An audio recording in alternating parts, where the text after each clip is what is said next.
Hello guys. तो आप सब लोग मुझसे पूछते रहते हो कि मैं जो आप कंसल्टिंग करता हूँ या हेल्प करता हूँ लोगों की बिज़नेस को ऑटोमेट करने में और प्रोसेस बनाने में, तो ये मैं इस जर्नी में कहाँ तक पहुँचा और ये मैंने काम कैसे अचीव किया। तो मैं आपसे ना शेयर करता हूँ कि मेरी जर्नी क्या थी और मैंने ये कहाँ से सीखा और कहाँ से मुझे लगा यार मुझे ये काम करना चाहिए। तो मैं ना पंजाब के एक छोटे से टाउन बठिंडा से बिलोंग करता हूँ। तो जब मैं 17 साल का था ना, तभी से पापा के साथ उनके बिज़नेस में बैठने लग गया। साल था 1999। तो पापा के साथ बिज़नेस में जाता था, उनकी हेल्प करता था। तो मैं देखता था यार पापा ना सारा काम खुद ही कर रहे हैं। टीम थी उनके पास 25 लोगों की। मार्केट में जाने के लिए सेल्समैन थे, डिलीवरी बॉयज़ थे।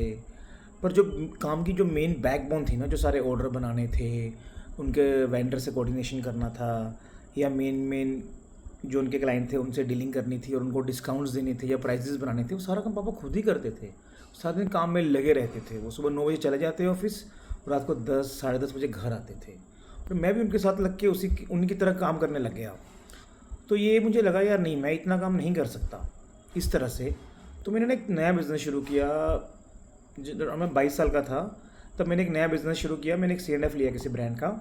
ब्रांड को आप जानते ही होंगे, फॉर्च्यून रिफाइंड ऑयल। तो मैंने काम किया। काम बड़ा बड़ा अच्छा चल गया, पर मेरी सेम प्रॉब्लम पापा वाली। मैं भी उसमें सुबह चला जाऊँ 10 बजे और रात को 8-9 बजे घर पे आऊँ। तो मैं सोचता था कि पापा ऐसे क्यों काम करते हैं ज़्यादा, तो मैं भी उनकी तरह काम कर रहा था, क्योंकि मैंने तो अपने पापा को ही काम करते हुए देखा था। सारा अपने हाथ से खुद, कोई सिस्टम प्रोसेस तो था नहीं उनके पास काम करने का। तो मुझे लगा नहीं यार, मुझे कुछ और सीखना है। तो ना मैंने अपनी CA कंप्लीट करी 2006 में। तो CA करने के बाद ना जो मेरा वो वाला काम था वो मेरे छोटे भाई ने ओवरटेक कर लिया, वो देखने लग गया। और मैंने ना मवाना शुगर में नौकरी करी। तो मवाना शुगर में जॉब करते हुए मैंने देखा कि जो बड़ी ब्रांड्स हैं वो कैसे काम करते हैं। हर चीज़ के सिस्टम प्रोसेस बने हुए थे और काम प्रॉपर डेलीगेटेड था और तरीके से काम हो रहा था। किसको क्या काम करना है उसको पता था। सबको अपनी ड्यूटीज़ रिस्पॉन्सिबिलिटीज़ पता थी। नॉर्मल स्टाफ में सब कुछ ठीक था। पर मोना शुगर ना एक इंडियन कंपनी थी। जो टॉप लेवल के पर्सन्स थे ना, CEO CFO, वहाँ पर थोड़ा इश्यूज थे यहाँ पे। वो वहाँ पर जो ओनर था उसका इंटरफेयर बहुत ज़्यादा था। तो मैंने देखा यार ठीक है, जो हम लोअर लेवल स्टाफ हैं यहाँ पे तो हम सारा खुद काम कर रहे हैं, पर जो टॉप लेवल पे तो फिर ओनर ही लगा हुआ है पापा की तरह। तो हमें और उनमें को बहुत खास फर्क तो था नहीं, बस स्केल का डिफरेंस था। तो इसके बाद ना 2008 में मैंने वोडाफोन इंडिया ज्वाइन कर ली। उसमें मैं 3 स्टेट्स दिखता था, यूपी, हरियाणा और राजस्थान अकाउंट्स में। तो वहाँ पर मैंने डिफरेंट तरीके के सिस्टम देखे। सब कुछ बहुत ही डिटेल्ड था, किसको क्या काम करना है। KPIs और KRA बहुत अच्छे बने हुए थे। और मेरे पास 60 लोगों की टीम थी वहाँ पे अकाउंटिंग में। तो मैंने कौन से पर्सन ने क्या काम करना है, किसने मुझे क्या रिपोर्ट करना है और कहाँ पर मुझे इंटरफेयर करना है, ये भी सारा वेल डिफाइंड था। और CEO CFO के भी रोल डिफाइन थे, वो अपने रोल्स में अपने कैटेगरी में ही काम कर रहे थे। तो यहाँ पर मुझे देख के समझ में आया है कि किस तरह सिस्टम प्रोसेस से काम होना है और कैसे काम को हम स्केल अप कर सकते हैं। तो 2011 में मैंने जॉब छोड़ दी अपनी। और CA था तो लगा यार प्रैक्टिस करनी है, चलो CA की प्रैक्टिस शुरू कर ली। जब CA की प्रैक्टिस शुरू करी मेरा तब फिर से सेम पैटर्न शुरू हो गया। मैं ITRs भर रहा हूँ, GST की रिटर्न भर रहा हूँ, लेकिन मैं मोस्टली काम खुद कर रहा हूँ। टीम थी लेकिन टीम तो काम करती थी, उसके बाद टीम के काम को मैं करेक्शन कर रहा था कि ये ऐसे नहीं ऐसे हो, ऐसे नहीं ऐसे हो। तो टीम होने के बाद भी सारे काम की फाइनल क्लोजिंग मैं खुद ही कर रहा था। तो 2015 तक आते आते मुझे समझ में आया यार मैं फिर पुराने वाली लाइन में जा रहा हूँ। तो मैं बैठा, मैंने एक दिन बैठा, मैंने सोचा कैसे काम होना चाहिए, कैसे नहीं होना चाहिए।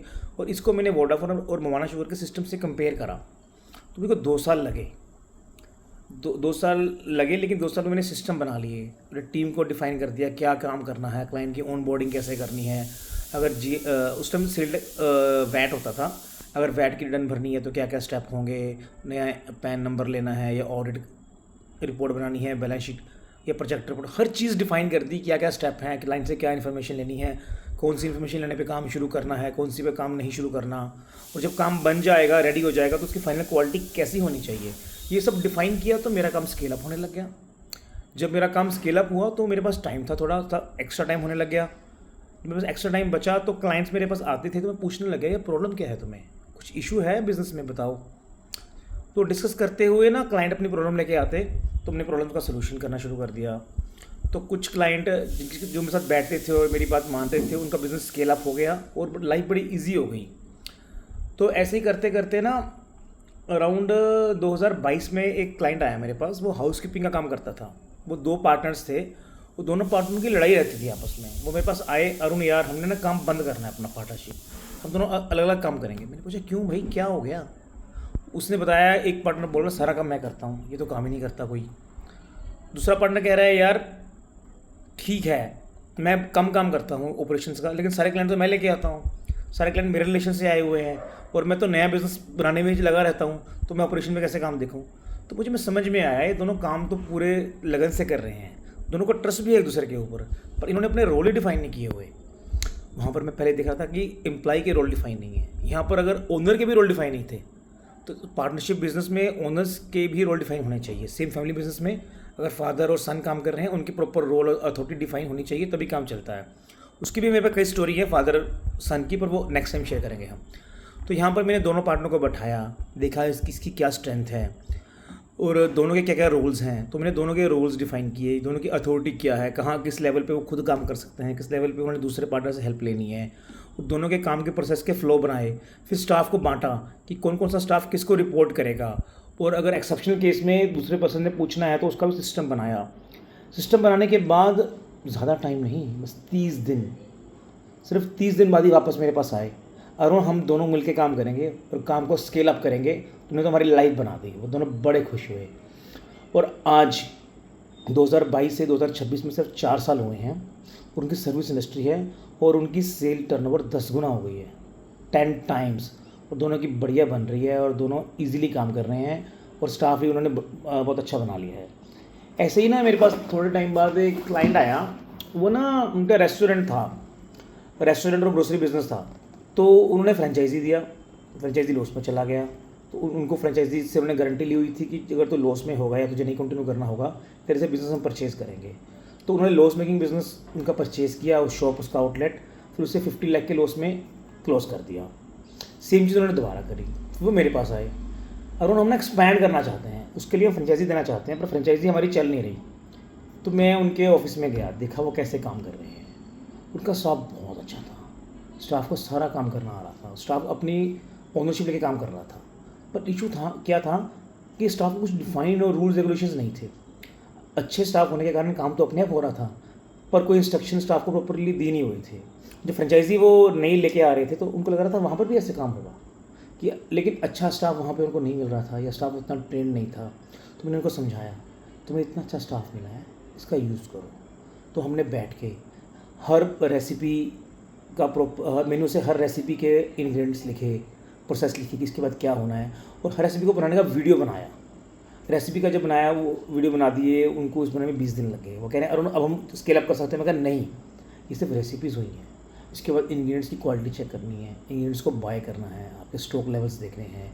मीनिंग मैंने प्रोडक्ट की प्रोक्यूरमेंट से लेके फाइनल डिलीवरी के बाद क्लाइंट से रिव्यू तक जो लेना है, हर चीज़ का प्रोसेस और सिस्टम बना दिया।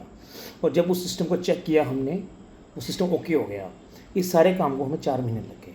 उसके बाद हमने फ्रेंचाइजी देनी शुरू की है। आज उनके 8 फ्रेंचाइजी हैं और 8 प्रॉफिटेबल हैं, बहुत अच्छे चल रहे हैं। और उनका सपना है कि 2 साल में 50 फ्रेंचाइजी लेके आने हैं। वो कहते हैं कि अरुण तूने तो हमारा काम ग्रो करवा दिया, वरना हम तो एक ही दुकान में बैठे बैठे रह जाते। और उनको लगता है जो मेन वाला रेस्टोरेंट है उसको भी फ्रेंचाइजी में दे दें किसी को, और खाली फ्रेंचाइजियाँ ही बनाएं। वो ये सोच रहे हैं फ्यूचर में ऐसा करने के बारे में। अब मेरा जो तीसरा क्लाइंट है ना, वो रिसेंट क्लाइंट है, बिल्कुल ये टोटली नया बिजनेस था। मेरा एक क्लाइंट है, वो ना टूरिस्ट बसेस चलाता है। उसका इशू क्या था, सारा दिन फ़ोन बजता रहता है। भाई साहब ने इंडिया मार्ट, जस्ट डायल पे अपनी लिस्टिंग कराई हुई थी और गूगल में एसईओ भी किया हुआ था, तो बहुत कैटेगरीज़ में और सिटीज़ में उनका नंबर 1 और 2 पे आता था। तो कॉल्स आनी, जब कॉल आनी तो ओनर का नंबर उसने अटेंड करनी, तो वो बड़ा दुखी था, मुझे कॉल अटेंड करनी पड़ती है। फिर उसने 2 लड़के रख लिए कॉल को अटेंड करने के लिए, पर वो भी हर क्लाइंट का फ़ोन अटेंड करके रेट उससे पूछ रहे थे। तो मैं उसके पास गया, वो मुझे कहता है यार मुझे लगता है मैंने इस फ़ोन का गुलाम हो गया हूँ।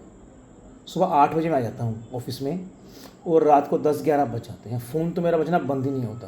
और कहता मैं जब नई बसें परचेज़ करनी है या बसों की मेंटेनेंस है उस पर तो ध्यान नहीं दे पा रहा, खाली कस्टमर के ये फ़ोन ही सुनता रहता हूँ बस। तो मैं समझा उसकी क्या प्रॉब्लम है, क्लाइंट स्टाफ उससे बार बार क्यों पूछने आ रहा है। तो मैंने वहाँ पर एक सिस्टम बनाया कि जब क्लाइंट से इंक्वायरी आती है स्टाफ की, तो स्टाफ ने क्या क्या इन्फॉर्मेशन क्लाइंट से मांगनी है, और इन्फॉर्मेशन को किसी एक शीट बना दी हमने, शीट में फीड करनी है। तो वहाँ से ना एक ना जो प्राइस देनी है ना क्लाइंट को, कोटेशन देनी है, उसकी रेंज बन के आ जाती थी। इस रेंज के बीच में हम प्राइस दे सकते हैं, बिकॉज अगर प्राइस ज़्यादा दे दोगे तो क्लाइंट सुनेगा ही नहीं, बात उसने फ़ोन काट देगा, और कम प्राइस होगी तो लॉस हो जाएगा आपको। प्लस कौन सी बस अवेलेबल है, कौन सी बस अवेलेबल नहीं है उस डेट्स में, सब बन के आ रहा था एक सिंगल शीट के ऊपर। तो स्टाफ ने खुद ही रेट देने शुरू कर दिए। तो 10-15 दिन तो उसको स्टाफ ने उनसे रेट पूछे, क्योंकि उसको भी इतना कंफर्ट नहीं था। लेकिन 15 दिन बाद उसको कंफर्ट आना शुरू हो गया, और पूरे जब ओनली 30 डेज़ में ही ना स्टाफ ने उससे रेट ही पूछना बंद कर दिए। स्टाफ उसका खुद ही रेट दे रहा है और खुद बस की बुक कर रहा है, और वो अपनी नई बस प्रोक्योरमेंट की, बस की इम्प्रूवमेंट में उसमें लग गया है। और उसने एक नया वेन्यू ढूंढ लिया है। वो कहता है ये टूरिस्ट बस वाले काम में तो इतनी चिक चिक है, तो ना कुछ जो बड़ी कंपनियाँ होती हैं ना, वो अपने स्टाफ के लिए बस हायर करती हैं, वो उस सर्विस में एंटर कर गया है। उसने नए 4 क्लाइंट फाइनलाइज कर लिए हैं और 100 बसेस नहीं लगा दी हैं। तो टूरिस्ट वाले काम में उसके पास सिर्फ 15 बसें थी। तो इतना स्केल अप हो गया उसका काम, बिकॉज उसके काम में स्केलेबिलिटी के लिए लोन बड़ी इजीली मिल जाता है, तो काम स्केल हो सकता था। तो उसने मुझे बोला, अरुण मैं तो ना ये काम बंद करना चाहता था, ये मेरे लिए काम बना ही नहीं है, इसने मेरी लाइफ को हेल कर रखा है, पर अब तेरे आने के बाद मेरी लाइफ बन गई है यार, और जो मेरी फैमिली लाइफ है ना वो भी बड़ी अच्छी हो गई है। अब मुझे घर पे भी प्यार मिलता है, पहले मुझे घर पे गालियाँ मिलती थी। तो ये तो मेरे लिए सबसे बड़ा कॉम्प्लीमेंट था। तो ये देखिए, ये मैंने आपके साथ स्टोरी शेयर करी है कि कैसे मैंने इन लोगों की हेल्प करी। और जब मैं इन लोगों की हेल्प कर रहा था ना, तो मुझे जो नॉलेज मिली उसको मैंने ना एक बुक में लिखा था, एग्जीक्यूशन गैप। उसमें मैंने सारा एक्सपीरियंस लिखा है कि मैंने कैसे इन लोगों की हेल्प करी। और बुक लिखते हुए मुझे बड़ा अच्छी नॉलेज मिली है और मुझे काफ़ी अच्छी क्लैरिटी हुई है।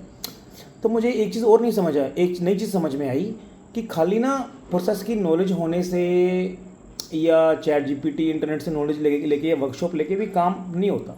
उसके लिए खुद काम करना पड़ता है और माइंडसेट होना चाहिए कि काम करना है। अगर आपका माइंडसेट ही नहीं है कि आपने काम करना है और सिस्टम लेके आने हैं, तो आप सिस्टम नहीं लेके आ सकते। और माइंडसेट कैसे लेके आना है, उसके लिए आप मेरे से आधा घंटा बात कर लो। अगर आपके माइंडसेट में है कि आपने सिस्टम नहीं लेके आने या इन पे मेहनत नहीं करनी है, आपका मेहनत करने का दिल करेगा। Thank you.